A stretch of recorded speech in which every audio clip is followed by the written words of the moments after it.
আরে বাবা, তুমি বলেছিলে না আমি যদি পরীক্ষাতে পাস হই তাহলে তুমি স্কুটি কিনে দেবে। এই তো আমি পাস হয়ে গেছি।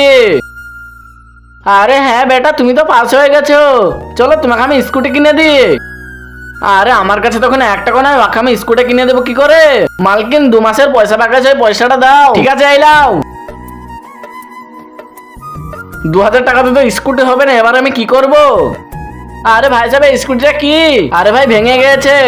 আরে এটা আমাকে দিয়ে দাও, আমি ঠিক করে নেব। কত দাম? 2000 টাকা।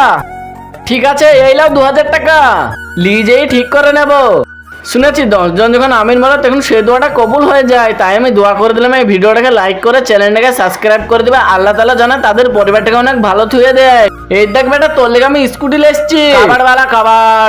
হটো বাবা, আমি নতুন স্কুটি লাইতে বেছিলাম, তুমি পুরাতন স্কুটি আমার লেগে লেসছো। আরে বেটা, তোমার বাবা কত মেহনত করে স্কুটিটা কিনেছে। যেই এবার আমার বেটাকে দেবো। আরে বাবা, আমাকে ক্ষমা করে দাও।